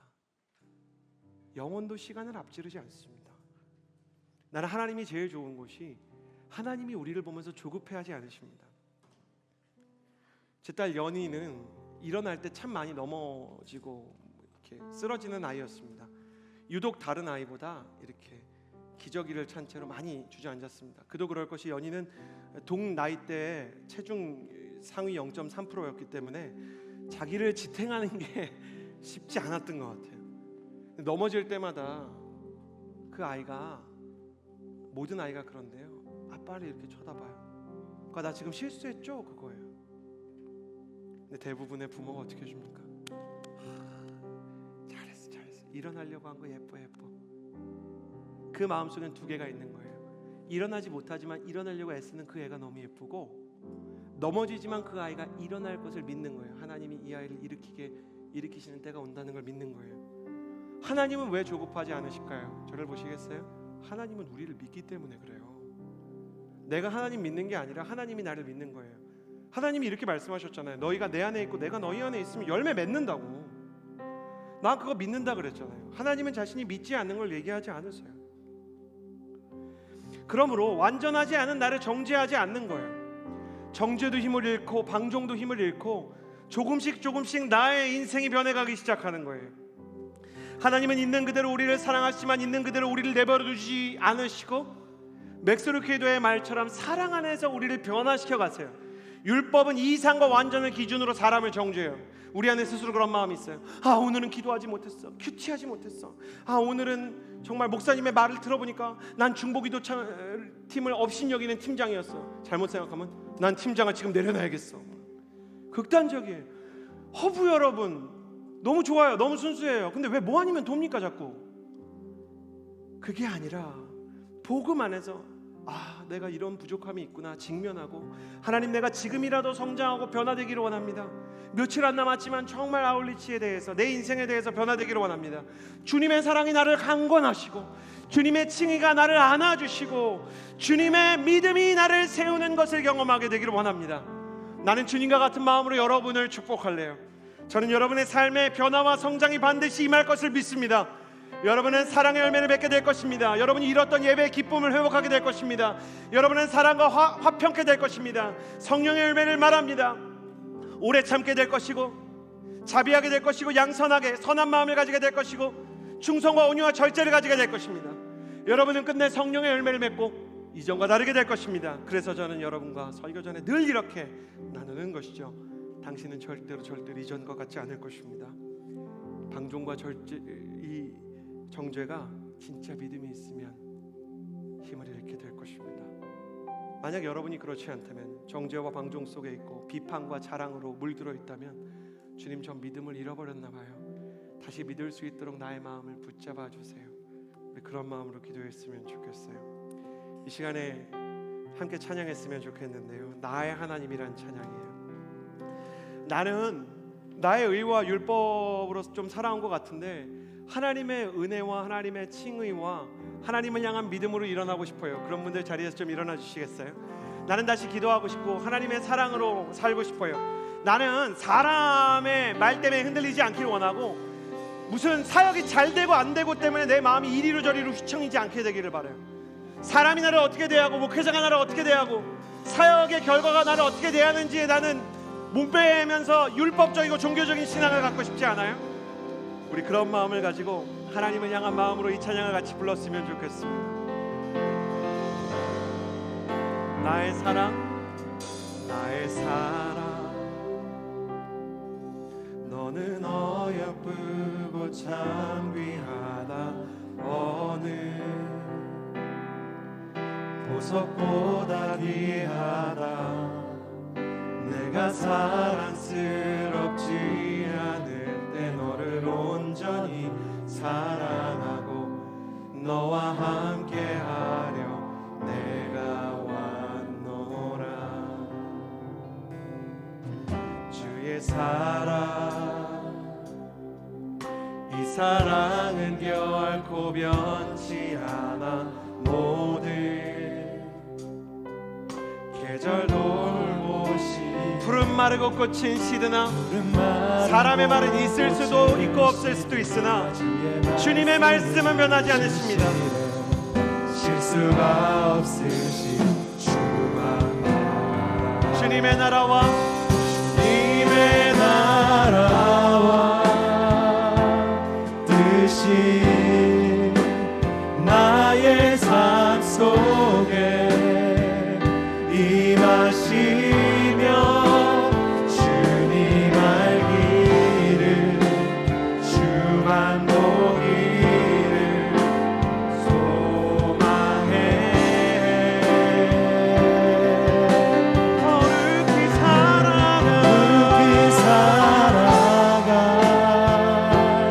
힘과 두려움 없는 믿음 주신 나의 하나님, 완전한 사랑 찬양해. 두 손을 들고 주님의 나라와 뜻이 나의 삶 속에 임하기를 원합니다. 주님의 나라와, 사랑하는 여러분, 주님의 나라와 주님의 뜻은 내가 만들어가는 게 아니라 내 안에 임해야 하는 것입니다. 주님의 나라와 주님의 뜻이 내게 임하게 하여 주옵소서. 내 힘으로 주님의 나라를 만들어가는 것이 아닙니다. 주님께서 주님의 나라를 내 안에 임하게 하시는 것입니다. 주님을 향한 믿음으로 주님의 나라를 구하게 하여 주옵소서. 거룩히 살아갈 힘과 두려움 없는 믿음도 주님께서 주시는 것입니다. 거룩히 살아갈 힘을 내가 갖는 것도 아니고, 두려움 없는 믿음도 내가 일구는 게 아닙니다. 주님 내게 주옵소서. 주님, 내가 주님을 보게 하여 주옵소서. 나의 하나님, 완전한 사랑 찬양해. 찬양하리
포기하신 사랑의 왕 영원히 통치하시는 님의 나라와 뜻이 나의 삶 속에 임하시며 주님 알기를 주만 보기를 소망해 거룩히 살아가시고 능력을 주시는 주님, 거룩히 살아가 힘과 두려움없는 믿음 주신 나의 하나님 완전한 사랑 찬양해 하나님 사람을 들리지 않고 성취에 움직이지 않게 하여 주옵소서. 하나님께서 나의 마음을 주관하시고 나의 영혼을 주관하시고 사역에 의해서가 아니라 예수 그리스도의 사랑에 의해서 움직이는 인생을 살게 하여 주옵소서. 일의 성취에 들리지 않게 하시고 사람의 말에 무너지지 않게 하여 주옵소서. 온전한 자유를 원하고 복음을 경험하기 원하는 사람마다 두 손을 하늘로 향하여 들고 주여 세 번 부르짖고 기도합시다. 주여 주여 주여. 신실하신 하나님 아버지 하나님의 사랑과 두려움없는 하나님의 은혜를 너를 주기를 믿음 원합니다. 주신 사역도 보상을 받고 나의 하나님 사람의 말로 위로가 없으면 낙심하고 좌절했던 하나님 사람에게 의존했던 모든 시간을 오직 주 예수 그리스도께서 나의 보상이시며 나의 열매이시며 나의 사랑이신 인생을 살게 하여 주옵소서. 신실하신 하나님 아버지 은혜를 내려주옵소서. 거룩하신 하나님 아버지 주님께서 한 사람 한 사람에게 하나님의 은혜와 하나님의 사랑을 더하시기를 소원합니다. 또 하나님 아버지 주님께서 한 사람 한 사람을 향해서 온전히 부어주시는 은혜와 사랑을 경험하게 하여 주옵소서. 복음에 의해서 움직이게 되기를 원합니다. 진리에 의해서 움직이게 되기를 원합니다. 하나님의 나라는 의와 평강과 희락이라고 말씀하셨습니다. 나의 인생 가운데 성진적으로 주어지는 평화와 영적인 기쁨을 회복하게 하여 주옵소서. 나의 평안과 기쁨은 세상이 빼앗을 수 없는 거라고 하셨어요. 주님께서는 하나님의 나라를 먹고 마시는 것이 아니고 하나님 안에서 의와 평안과 기쁨이라고 말씀하셨습니다. 하나님 기뻐하게 하여 주시고 진정한 평안과 진정한 사랑을 경험하게 하여 주옵소서. 주님의 나라가 되기로 임하고 주님의 사랑이 되기로 임하게 하여 주옵소서. 주님께서 나를 사면하신 게 아닙니다. 널 때리지 않을게라고 말하는 게 아닙니다. 내 하루가 내 따라 내가 너를 안아주기 원한다 못 태어난다 말씀하십니다. 내 품 안에 있으며 이 포도나무 안에 있으면 이 사람은 열매를 많이 만든다고 말씀하셨습니다. 복음 안에 거하게 하시고 기도하게 하여 주옵소서. 하나님의 말씀을 사모하게 하여 주옵소서. 주님을 사랑하는 법을 배우게 하여 주옵소서. 한 사람 한 사람을 향해 주님께서 기뻐하시는 놀라운 복음의 역사가 회복되게 하여 주시고 신실하신 주님의 사랑을 향해 한 걸음씩 나아가는 하나님의 사랑을 주시게 하여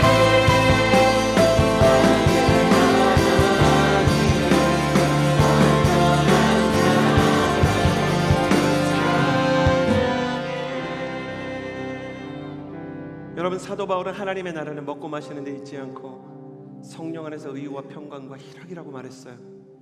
여러분, 하나님의 복음의 가장 큰 힘은 온전한 기쁨이 있는 것이죠. 저는 여러분이 다시 한번 예수 그리스도의 사랑으로 인한 기쁨과 예수 그리스도의 말씀과 진리 안에 있는 진정한 기쁨을 느끼기를 원합니다. 축복할 때 동의하는 분들 아멘 하십시오. 나는 여러분에게 찬양의 감격이 다시 회복되기를 축복합니다. 기도의 열정이 회복되기를 원합니다. 진리를 향한 목마름이 회복되기를 원합니다. 일로 보상받는 것이 아니라 사람의 위로로 보상받는 것이 아니라 우리 하나님 여호와가 곧 우리의 기업이시며 여호와 하나님 한 분만으로 기뻐할 수 있는 사람들이 되기를 원합니다. 주님은 우리의 죄를 그냥 눈 감고 때리지 않겠다고 말하는 것이 아니라 사랑하는 아들아 내 딸아 어린아이의 믿음처럼 내게로 손을 뻗어 내 품에 안기라고 말씀하십니다. 그 품 안에 거하는 기쁨과 자유를 경험하게 될지어다. 다시 한번 주님 앞에 안기는 어린아이처럼 두 손을 아바 아버지께로 향하여 들고 주님 나를 안아주시고 나를 품어주시고 주님의 영적인 기쁨으로 나를 채워주옵소서. 주여 한번 부르짖고 기도합시다. 주여, 신실하신 하나님 아버지 기도하며 나아갑니다. 하나님은 우리를 품어주시고 우리를 안아주시고 우리 가운데 하나님 아버지의 진정한 저스티피케이션이 그 칭의가 무엇인지 알게 하여 주옵소서. 칭의는 우리를 향한 하나님의 품이요 내 아들아 내 딸아 내가 너를 거절하지 않으리라는 주님의 사랑의 초청입니다. 그 칭의 안에서 주와 함께 살아가는 중생이 시작되고 그 중생을 통해서 우리의 변화인 성화가 일어나게 됩니다. 하나님 우리는 영원한 하나님의 나라에서 영화를 누리게 될 것이고 하나님 아버지 온전히 하나님 안에 변화를 경험하게 될 것입니다. 내 안에 거룩하지 않은 자랑이 있다면 내 안에 거룩하지 않은 비판이 있다면 내 안에 거룩하지 않은 방종이 있고 내 안에 정죄가 있다면 떠나가게 하여 주옵소서. 기쁨이 많은 신앙이 되게 하여 주옵소서. 충만이 많은 신앙이 되게 하여 주옵소서. 거룩하신 하나님 아버지 임하여 주옵소서. 하나님의 사랑하시고 우리 한 사람 한 사람이 그렇게 하여 주시고 예수께서 우리 한 사람 한 사람을 향하여 말씀하시는 그 말씀이 온전히 들어지고 알려지는 역사가 있게 하여 주옵소서. 거룩하신 하나님 주께 온전한 자비와 온전한 사랑을 구하며 나아갑니다. 아바 꿈에 안기는 어린아이처럼 하나님의 품 앞으로 나아가는 하나님의 사람이 되게 하여 주옵소서. 거룩하신 하나님 아버지 기도하는 사람이 되게 하여 주옵소서. 하나님 말로만 기도가 중요하다 말씀이 중요하다 말하지 않게 하여 주옵소서. 하나님 기도하게 하시고 말씀을 읽게 하여 주시고 하나님이 아우리치를 통해서 하나님 우리의 사역을 통해서 우리가 MC들 사역을 섬기고 다락방장과 심장을 섬기며 순장을 섬기며 대남부를 섬기며 아우리치를 섬기며 하나님의 마음과 하나님의 복음을 전하여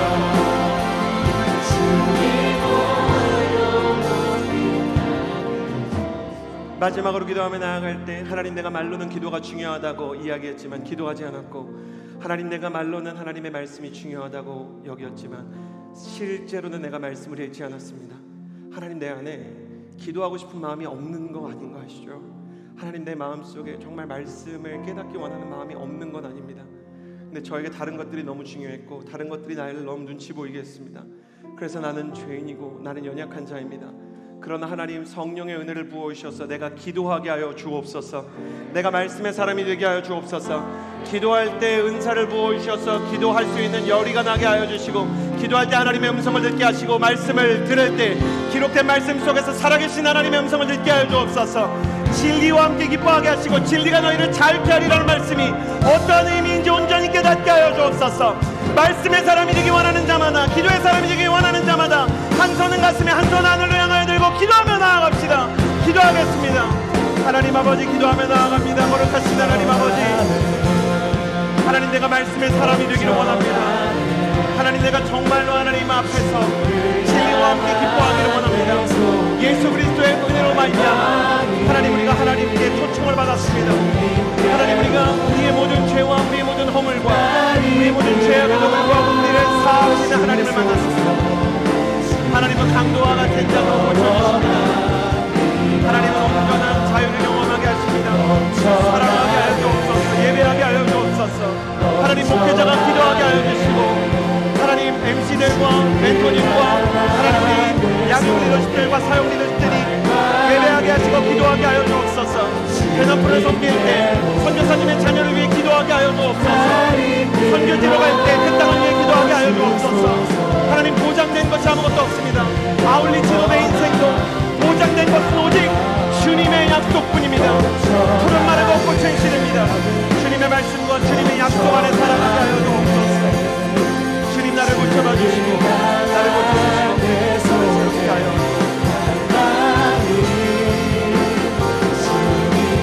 주님을 향한 사랑 안에 나 자신을 잡고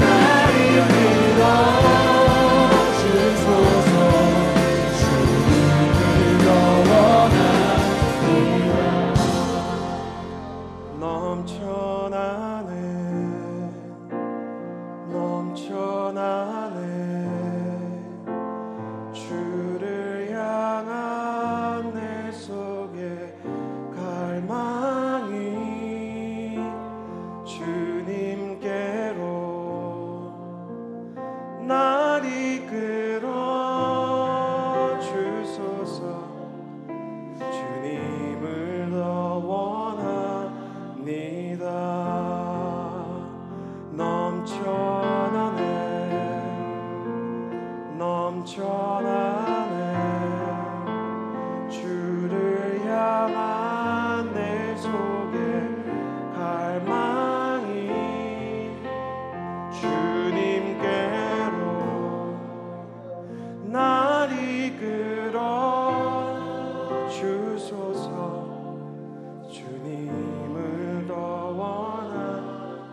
예수님께서 제자들이 잠들었을 때 너희가 어찌하여 나를 위해 한 시간도 깨어있지 못하느냐.